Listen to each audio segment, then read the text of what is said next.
Buckets of ore, screens, and cool flowing water provide young gem miners like Isaac all he needs to find his next treasure. Collecting rocks. Rhonda Phillips brought her grandsons Jesse and Isaac to the gem mine at Emerald Village, continuing a family tradition. I started doing this with my sons when they were little boys. It brings a lot of joy to my heart when they start picking out different colors, and then we'll go home, we'll take the card, and I'll teach them about all of the different minerals. Emerald Village is a collection of mining-related attractions near Little Switzerland and the Blue Ridge Parkway. We have the mining museum, we have gem mining, we have shops, walking trails, a whole village. Ask owner Alan Shabillion how it all got started over 4 decades ago, and he's quick to point fingers. Well, I can actually blame my dad on that. He had the wild idea of coming to the mountains, finding some old abandoned mines, and turning them into a museum.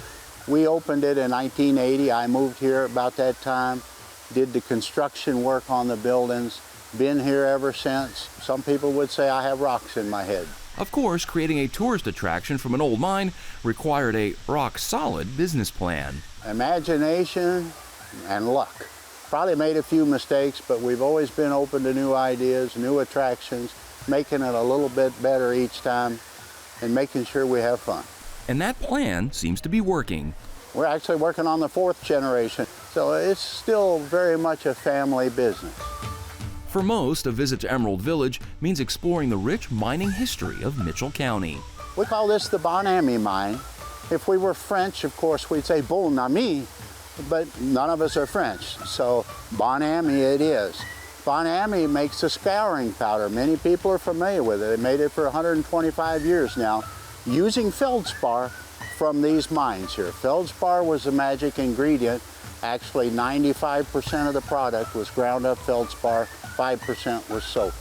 Inside the mining museum, there's memorabilia related to Bon Ami, historical photos, tools, and various mineral samples. Outside, old mining equipment dots the landscape all around the property. All the various things the miners needed to work in these mines. These were hard rock mines. Drilling the holes and then packing those holes full of dynamite, blasting it down. They used mules here to pull the railroad cars in and out of the mine. It was hard work. Nobody wants to be a miner. Say we're paid 10 cents an hour, 10 hours a day, $1 a day, 6 days a week. Very hard, dangerous work. There are a dozen mines on the 88-acre property. Most, like the McKinney mine, though, are too dangerous to enter. But with some creative water management, you can explore the Bon Ami mine. There's old mining carts, drills, a blacklight room highlighting the minerals, and a lake full of trout. But sorry folks, no fishing allowed.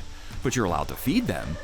After exploring the mine and the museums at Emerald Village, the next stop for most rockhounds, of course, the gem mine. We offer buckets that people can sit down at the flume, and we provide the screens, go through them, pick out the pretty ones, keep anything you find. For those that really want a real experience, is the old mine dumps here have been open for collecting, and so for a fee, you can go out and spend all day on the dumps, picking up whatever strikes your fancy.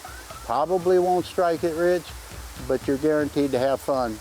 Fun, easy, and educational for the kids from the Avery County 4-H. Avery 4-H, during the summer we have kids ages 5 through 12 and we take them on different field trips, and so today our field trip is here to Emerald Village to let our kids explore rocks and gems, and so they've been looking forward to this, and just to see their face light up when they find a colored gem and they want to know what it is, and of course they always think they're worth $1 million every time they find anything cool. The real lesson for the folks visiting Emerald Village? People want to know, am I going to strike it rich? Well, I tell you, if you're having fun, you're rich. For Carolina Impact, I'm Jason Terzis reporting. Thanks for watching, and if you don't want to miss any more great regional stories, please subscribe to our PBS Charlotte YouTube channel.